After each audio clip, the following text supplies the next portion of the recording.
प्यारे दोस्तों, क्या हाल चाल, कैसे हैं आप लोग। तो आज हम आप लोग के लिए लेकर आ चुके हैं प्रकाश के परावर्तन, जो चैप्टर है हमारा फिजिक्स का क्लास 10th का, उससे पी वाई क्यू क्वेश्चन, जो कि पिछले वर्षों में हमें बिहार बोर्ड में पूछे गए प्रश्न है। इसमें से प्रत्येक वर्ष 60 से 70 प्रश्न अवश्य ही पूछे जाते हैं। तो मैंने सोचा है कि आप लोग को पी वाई क्यू इस चैनल पर करा दूं पूरी तरीके से, ताकि आप लोग का अच्छे से पी वाई क्यू क्लियर हो सके। तो आप लोग अगर पीवाईक्यू करना चाहते हैं तो इस चैनल को सब्सक्राइब कर लें और पीवाईक्यू को लिख दें कमेंट में, ताकि मुझे और पता चले कि आप लोग को पीवाईक्यू की ज़रूरत है। तो चलिए देर न करते हुए वीडियो को शुरू करते हैं। तो देखिए, इसमें हमारा पहला क्वेश्चन है कि प्रकाश के परावर्तन के कितने नियम हैं? ऑप्शन ए है 1, बी है 2, सी है 3, डी है 4। तो कितने नियम प्रकाश के परावर्तन के? प्रकाश के परावर्तन के हमारा 2 नियम हैं। अब हमारा अगला क्वेश्चन है कि समतल समतल दर्पण द्वारा बना प्रतिबिंब होता है। समतल दर्पण द्वारा बना प्रतिबिंब कैसा होता है? वास्तविक होता है कि काल्पनिक होता है, कि ए और बी दोनों, मतलब वास्तविक काल्पनिक दोनों होता है, कि इनमें से कोई नहीं होता है? क्या होता है? तो बताइए। समतल दर्पण द्वारा बना प्रतिबिंब हमेशा हमारा कितना क्या होता है? काल्पनिक होता है। अब हमारा अगला क्वेश्चन है तीसरा नंबर हमारा क्वेश्चन है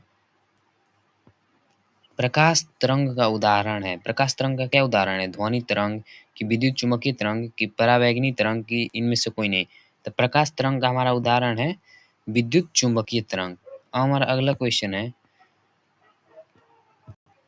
कि परावर्तन के नियम से निर्धारित होता है। परावर्तन के नियम से क्या निर्धारित होता है? आपतन कोण बराबर परावर्तन कोण बराबर आपतन कोण, कि आपतन कोण बराबर विचलन कोण, कि इनमें से कोई नहीं? तो हमारे प्रकाश के परावर्तन के नियम से, दूसरे नियम से यह पता चलता है कि आपतन कोण और परावर्तन कोण बराबर होते हैं। अब हमारा अगला क्वेश्चन है कि प्रकाश की किरणें गमन करती है सीधी रेखा में, टेढ़ी रेखा में, किसी भी दिशा में, इनमें से कोई नहीं?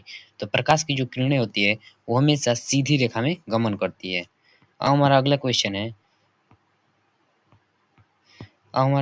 है क्या है? देखिए कि दर्पण के सामने किसी भी दूरी पर स्थित वस्तु का प्रतिबिंब सीधा प्रतीत होता है, तो वह दर्पण है। कोई दर्पण है, उसके सामने किसी भी वस्तु को रखने पर वो सीधा प्रतीत होता है, तो कौन सा दर्पण है? केवल समतल है, केवल अवतल है, केवल उत्तल है, कि समतल और उत्तल दोनों है? तो जो हमारा समतल और उत्तल, ये दोनों ऐसे दर्पण हैं जिनके सामने कोई किसी भी दूरी पर वस्तु को रखने पर हमेशा प्रतिबिंब सीधा ही प्राप्त होता है। हमारा अगला क्वेश्चन है कि एक प्रकाश की किरण एक समतल दर्पण पर लंबवत आपतित होती है, तो परावर्तन कोण का मान होगा। देखिए, कोई सतह है, उस पर लंबवत कोई प्रकाश परावर्तित होती है, तो जो हमारा परावर्तन कोण का मान होगा वो कितना हो जाएगा? 0 डिग्री। हमारा कितना हो जाएगा इसका आंसर? 0 डिग्री। अब हमारा अगला क्वेश्चन है किरणों के समूह को क्या कहते हैं? प्रकाश पुंज, की किरण पुंज, की ये भी दोनों? तो किरणों के समूह को क्या कहते हैं? किरण पुंज और प्रकाश पुंज दोनों कहते हैं। तो क्या हो जाएगा हमारा? ए बी दोनों हो जाएगा। अब हमारा अगला क्वेश्चन है कि सूर्य से आने वाली प्रकाश पुंज निम्न में से कौन सा है? अभिसरित प्रकाश पुंज, की समांतर प्रकाश पुंज, की अपसरित प्रकाश पुंज, की इनमें से सभी? जो हमारे सूर्य से प्रकाश आता है, वो आप लोग जानते होंगे, जो हमारे सूर्य से प्रकाश आता है हमेशा समांतर रूप में आता है, तो हमारा क्या हो जाएगा? समांतर प्रकाश पुंज हो जाएगा। अब हमारा अगला क्वेश्चन है कि तेल लगा कागज होता है, तेल लगा कागज क्या होता है? पारदर्शक होता है, कि अपारदर्शक होता है, कि पारभाषक होता है, कि इनमें से कोई नहीं? तो जो तेल लगा कागज होता है वो हमें हमारा पारभाषक होता है। अब हमारा अगला क्वेश्चन है कि दाढ़ी बनाने के लिए कौन सा दर्पण उपयुक्त है? तो दाढ़ी बनाने के लिए हमारा कौन सा दर्पण उपयुक्त है? समतल दर्पण, की उत्तल दर्पण, की अवतल दर्पण, की इनमें से कोई नहीं? तो जो हमें दाढ़ी बनाने के लिए दर्पण उपयुक्त है वो है अवतल दर्पण, क्योंकि इसमें फोकस और ध्रुव के बीच जब हमारा कोई दर्पण है, उसके यहाँ पर फोकस और इसके ध्रुव के बीच जब किसी वस्तु को रखते हैं, तो इसका हमारा प्रतिबिंब हमेशा बड़ा प्राप्त होता है, जिससे हमें देखने में आसानी से मदद होती है। अब हमारा अगला क्वेश्चन है कि किसी बिंब का अवतल दर्पण द्वारा बना प्रतिबिंब आभासी, सीधा तथा बड़ा पाया गया, तो वो वस्तु की स्थिति कहाँ होनी चाहिए? जब हमारा अवतल दर्पण में बड़ा प्रतिबिंब बनेगा, तो हमें हमारा हमेशा वस्तु जो होता है फोकस एफ और ये पी ध्रुव, इन दोनों के बीच होता है, तभी हमारा प्रतिबिंब इधर बड़ा बन पाता है। तो हमारा क्या होगा इसका आंसर?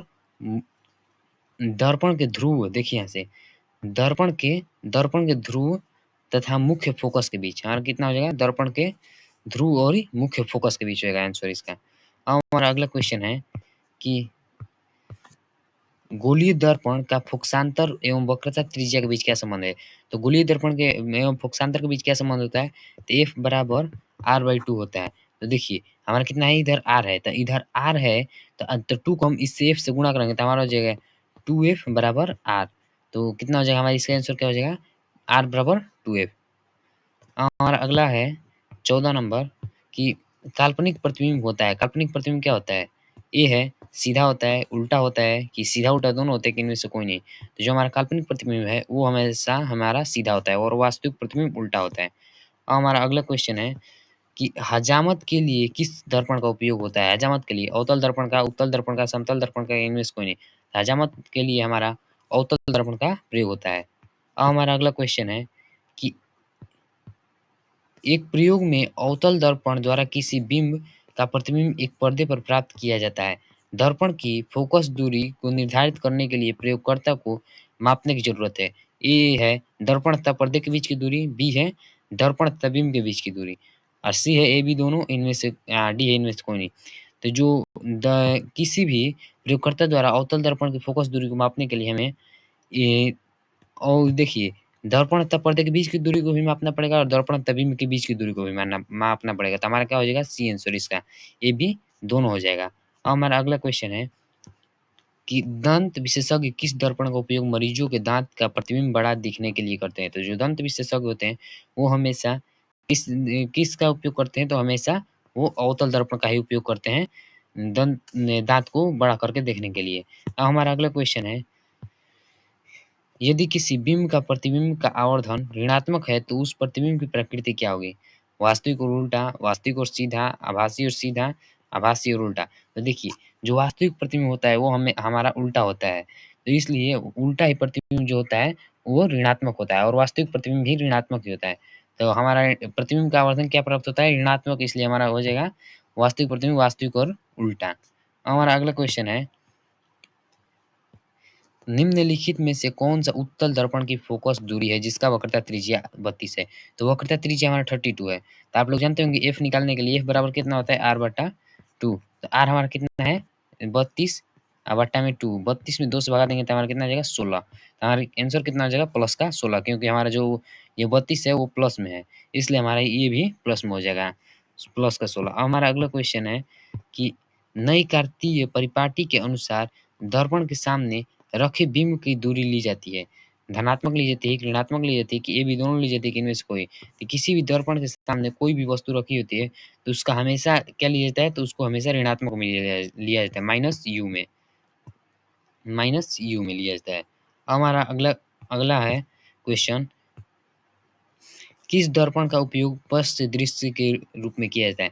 पश्च दृश्य मतलब कि कोई भी गाड़ी के जो आईना होता है, मतलब जो शीशा लगा होता है ऐसे, कौन सा दर्पण होता है उसमें? तो उसमें होता है हमारा उत्तल दर्पण, क्योंकि इसमें छोटे से आईने में बहुत दूर का क्षेत्र हमें दिख जाता है, इसलिए इसमें उत्तल दर्पण का प्रयोग होता है। अब हमारा अगला क्वेश्चन है कि निम्न में से किस दर्पण का फोकस दूरी धनात्मक होती है? तो किस दर्पण की फोकस दूरी धनात्मक होती है?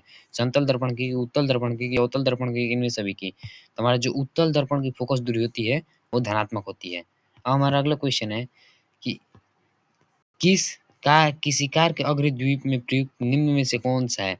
कि कोई गाड़ी है उसके हेडलाइट में जो अग्रद्वीप होता है, जो जिससे प्रकाश निकलता है, उसमें कौन सा दर्पण प्रयोग होता है? तो उसमें हमारा होता है अवतल दर्पण का प्रयोग होता है। अब हमारा अगला क्वेश्चन है कि दर्पण सूत्र है, दर्पण सूत्र कौन सा है? तो देखिए दर्पण सूत्र जो होता है हमारा होता है 1/v प्लस 1/u बराबर कितना आता है? 1/f। हमारा कितना हो जाएगा? 1/v प्लस 1/u बराबर 1/f। तो हमारा हो जाएगा इसका आंसर पहला। अब हमारा अगला क्वेश्चन है कि अवतल दर्पण के सामने वस्तु को कहाँ रखा जाए ताकि प्रतिबिंब उल्टा, वास्तविक और समान आकार का बने? तो अवतल दर्पण के सामने जब हम वस्तु को वक्रता केंद्र पर रखेंगे तो हमारा वस्तु प्रतिबिंब जो है वो उल्टा बनेगा, वस्तु के समान आकार का बनेगा और अ, उसी स्थान पर बनेगा और वास्तविक भी बनेगा। अब हमारा अगला क्वेश्चन है कि समतल दर्पण द्वारा फोकस दूरी होती है। समतल दर्पण की फोकस दूरी क्या होती है? अनंत होती है कि शून्य होती है कि 100 सेंटीमीटर होती है कि 50 सेंटीमीटर होती है। तो जो समतल दर्पण की फोकस दूरी होती है वो अनंत होती है। अब हमारा अगला क्वेश्चन है कि उत्तल दर्पण उत्तल दर्पण में बना काल्पनिक प्रतिबिंब होता है। उत्तल दर्पण में बना काल्पनिक प्रतिबिंब कैसा होता है? सीधा होता है, आवर्धित होता है, कि उल्टा आवर्धित होता है, कि सीधा एवं हासित छोटा होता है, कि इनमें से कोई नहीं? जो उत्तल दर्पण में बना काल्पनिक प्रतिबिंब होता है, वो हमारा सीधा और हासित होता है, छोटा होता है। हासित मतलब छोटा होता है। अब हमारा अगला क्वेश्चन है कि गोलीय दर्पण का प्रवर्तक पृष्ठ के वृत्ताकार सीमा रेखा के व्यास को कहलाता है। कोई गोलीय दर्पण है, उसके प्रवर्तक पृष्ठ इधर होते हैं, ये जो है सब प्रवर्तक पृष्ठ है। इसकी सीमा रेखा जो ये है, इसको क्या बोलते हैं? तो इसको हम लोग बोलते हैं दर्पण का गोलीय दर्पण का द्वारक। हमारा अगला क्वेश्चन है कि किस दर्पण में दूर की वस्तु का प्रतिबिंब सदैव सीधा होता है? तो केवल अवतल में, केवल उत्तल में, केवल समतल में, समतल एवं अवतल दोनों में। तो कौन सा ऐसा दर्पण है जिसमें दूर की वस्तु का भी प्रतिबिंब हमारा हमारा हमेशा सीधा बनता है? तो वो है समतल और उत्तल, ये दोनों ऐसे प्रतिबिंब है जिसमें दूर की वस्तु का भी प्रतिबिंब सीधा बनता है। अब हमारा अगला क्वेश्चन है कि अवतल दर्पण की फोकस दूरी होती है। अवतल दर्पण की फोकस दूरी क्या होती है? धनात्मक, ऋणात्मक, की कभी धनात्मक, कभी ऋणात्मक, की शून्य। तो अवतल दर्पण की जो फोकस दूरी होती है वो हमेशा ऋणात्मक होती है। अवतल दर्पण की फोकस दूरी हमारा ऋणात्मक होती है। अब हमारा अगला क्वेश्चन है कि किस दर्पण में हमेशा वस्तु से छोटा प्रतिबिंब प्राप्त होता है? उत्तल दर्पण में, कि अवतल दर्पण में, कि समतल दर्पण में, कि इनमें से कोई नहीं? जो हमारा उत्तल दर्पण होता है उसमें हमेशा हमारा छोटा प्रतिबिंब प्राप्त होता है। अब हमारा अगला क्वेश्चन है कि एक गोलीय दर्पण की फोकस दूरी प्लस 20 सेंटीमीटर है, तो यह गोलीय दर्पण कैसा है? देखिए, प्लस जो होता है धनात्मक, धनात्मक हमारा उत्तल दर्पण का फोकस दूरी होता है, और ऋणात्मक हमारा अवतल दर्पण का फोकस दूरी होता है। इसका धनात्मक होता है, इसका ऋणात्मक होता है। तो ये हमारा जो 20 है वो धनात्मक में है। तो इसलिए हमारा क्या हो जाएगा इससे आंसर? उत्तल दर्पण। जो गोलीय दर्पण की फोकस दूरी है उत्तल दर्पण की है। देखिए, अब हमारा अगला क्वेश्चन है कि अवतल दर्पण में आवर्धित काल्पनिक प्रतिबिंब बनाने के लिए वस्तु कहाँ रखा जाता है? मतलब आवर्धित मतलब कह रहा है वस्तु से बड़ा प्रतिबिंब बनाने के लिए वस्तु को कहाँ रखा जाता है? तो वस्तु से बड़ा प्रतिबिंब बनाने के लिए हमें वस्तु को, जो दर्पण है, दर्पण के फोकस यहाँ पर एफ है, एफ फोकस और ध्रुव पी, इन दोनों के बीच में रखा जाता है। तो क्या होगा हमारा? फोकस और ध्रुव के बीच। हमारा अगला क्वेश्चन है, अगला क्वेश्चन क्या है? किस दर्पण की फोकस दूरी चिन्हों की परिपाटी के अनुसार ऋणात्मक मानी जाती है? तो आप लोग को हम अभी बताएं कि जो अवतल दर्पण होता है उसके चिन्ह परिपाटी के अनुसार उसका जो होता है फोकस, वो ऋणात्मक माना जाता है। तो हमारा हो जाएगा अवतल दर्पण। अब हमारा अगला क्वेश्चन है कि एक अभिसारित किरण पुंज समतल दर्पण पर आपतित होती है तो प्रवर्तित किरण पुंज होगा। जब कोई समतल दर्पण है उस पर किरण अभिसरित होकर इस प्रकार आती है तो हमारा प्रवर्तित किरण भी क्या होगा? तो अभिसारी ही होगा। तो क्या हो जाएगा हमारा? अभिसारी। अब हमारा अगला क्वेश्चन है कि किसी समतल दर्पण द्वारा आवर्धन होता है। आवर्धन का मान कितना होता है किस समतल दर्पण में? समतल दर्पण में आवर्धन जो होता है वो +1 होता है। अब हमारा अगला क्वेश्चन है कि निम्नलिखित में से किस दर्पण द्वारा किसी वस्तु का आभासी प्रतिबिंब मिल सकता है? तो आभासी प्रतिबिंब किसमें मिलता है? तो देखिए, ये है समतल दर्पण में, उत्तल दर्पण में, कि अवतल दर्पण में, कि इनमें सभी। तो आभासी प्रतिबिंब जो है इन हमें इनमें सभी में मिलता है। समतल में भी मिलता है, समतल में भी मिलता है, उत्तल में मिलता है, अवतल में भी मिलता है। हमारा अगला क्वेश्चन है 38 नंबर, कि निर्देशांक चिन्ह परिपाटी में सभी दूरियाँ मापी जाती है। सभी दूरियाँ कहाँ से मापी जाती है? सभी दूरियाँ हमारे ध्रुव से मापी जाती है। कोई दर्पण है, देखिए, कोई दर्पण है, इसके ध्रुव जो होता है P यहाँ पर, इसी से सभी दूरी मापी जाती है। चाहे वस्तु की दूरी हो, चाहे हमारा प्रतिबिंब की दूरी हो, या प्रतिबिंब है तो यह वस्तु है, तो चाहे कोई भी हो, हमें हमेशा ध्रुव से ही मापा जाता है। हमारा अगला क्वेश्चन है 39 नंबर, कि फोकस दूरी 20 सेंटीमीटर के अवतल दर्पण की वक्रता त्रिज्या होगी। देखिए, जब फोकस दूरी 20 सेंटीमीटर है तो वक्रता त्रिज्या क्या होगी? तो आप लोग जानते होंगे कि F बराबर क्या होता है? R/2। जहाँ हमारा पूछ क्या रहा है? R। R बराबर कितना हो जाएगा? इसमें गुणा हो जाएगा तो हमारा 2F। R बराबर कितना हो जाएगा? 2F। तो F हमारा कितना है? 20। अब 20 में 2 से गुणा करेंगे तो हमारा कितना हो जाएगा? 40। 20 में जब 2 से गुणा करेंगे तो हमारा हो जाएगा 40। तो इसका आंसर क्या हो जाएगा हमारा? 40 सेंटीमीटर। अब हमारा अगला क्वेश्चन है 40 नंबर, कि आँख, नाक, गला और के चिकित्सक द्वारा उपयोग में लाया जाने वाला दर्पण है। ए है उत्तल दर्पण, बी है अवतल दर्पण, सी है समतल दर्पण, डी है इनमें से कोई नहीं। जो हमारा अवतल दर्पण होता है उसका उपयोग डॉक्टर आँख, नाक, गला देखने में प्रयोग करते हैं। अब हमारा अगला क्वेश्चन है कि उत्तल दर्पण में आवर्धन का महत्तम मान होता है। उत्तल दर्पण में आवर्धन का महत्तम मान जो होता है वो हमेशा 1/2 होता है। अब हमारा अगला क्वेश्चन है कि यदि अवतल दर्पण का निचला आधा भाग टूट जाए तो प्रतिबिंब कैसा बनेगा? तो जब निचला किसी दर्पण का निचला आधा भाग ऐसे टूट जाता है तो उसका जो आवर्धन जो प्रतिबिंब बनता है वो हमारा बनता है कैसा? कम तीव्र बनेगा। अब हमारा अगला क्वेश्चन क्या है कि फोकस दूरी 10 सेंटीमीटर के अवतल दर्पण द्वारा उत्पन्न आवर्धन धनात्मक होगा यदि वस्तु की दूरी मान होगी। फोकस दूरी कितना है? 10 सेंटीमीटर के अवतल दर्पण द्वारा उत्पन्न आवर्धन धनात्मक होगा होगा यदि वस्तु की दूरी का मान होगा। तो देखिए, जब हमारा अवतल दर्पण है उसमें हमारा प्रतिबिंब क्या लेना है? धनात्मक। जब हम ये फोकस हुआ, अब फोकस की जब हम इधर वस्तु को रखेंगे तभी हमारा धनात्मक प्राप्त होगा। तो जब हमारा फोकस 10 सेंटीमीटर की दूरी है तो 10 सेंटीमीटर से कम पर रखेंगे, हमारा आंसर क्या हो जाएगा? 10 सेंटीमीटर से कम। अब हमारा अगला क्वेश्चन है कि फोकस से ध्रुव की ओर आने पर अवतल दर्पण में आवर्धन का मान होता है। जब फोकस है कोई, यहाँ पर कोई दर्पण है, इससे फोकस से ध्रुव की ओर हम चलेंगे तो आवर्धन का मान हमारा क्या होगा? तो आवर्धन का मान हमेशा हमारा बढ़ता है।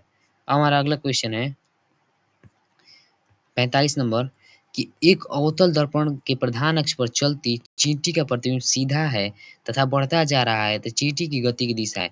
जब कोई अवतल दर्पण है उसके प्रधान अक्ष पर चींटी कोई चल रही है और चलती चली जा रही है इस तरह चली जा रही है तो उसका जो क्या हो रहा है? उसका प्रतिबिंब सीधा बन रहा है तथा बढ़ता जा रहा है। तो चींटी की गति जो होगी वो हमारा इस तरह होगी, ध्रुव की ओर होगी, फोकस से ध्रुव की ओर। तो क्या हो जाएगा हमारा? फोकस से ध्रुव की ओर। Answer B. अब हमारा अगला क्वेश्चन है कि अवतल दर्पण की किस प्रकार का दर्पण है? अवतल दर्पण किस प्रकार का दर्पण है?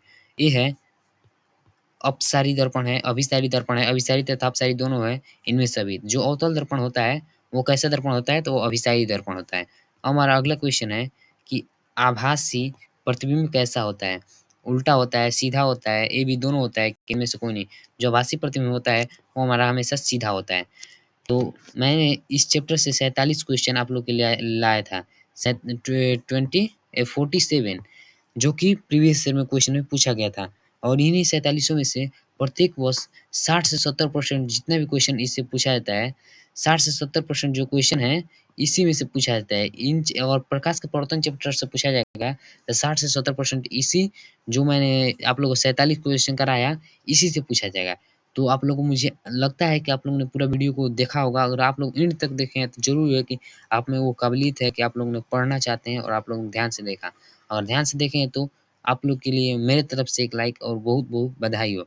अगर आप लोग को ये पसंद आया तो इस वीडियो को लाइक कर अवश्य कर लीजिएगा और इस चैनल को भी सब्सक्राइब कर लीजिएगा ताकि आप लोग को प्रीवियस ईयर क्वेश्चन जो होगा वो मिलता रहेगा। अगर आप लोग कमेंट करेंगे तो हम लॉन्ग क्वेश्चन आंसर भी लाएँगे आप लोग पीवाईक्यू। तो आप लोग बस कमेंट करिएगा और एक लाइक और सब्सक्राइब कर दीजिएगा बस। धन्यवाद। चलिए मिलते हैं आप लोग से नेक्स्ट वीडियो में नेक्स्ट चैप्टर के साथ।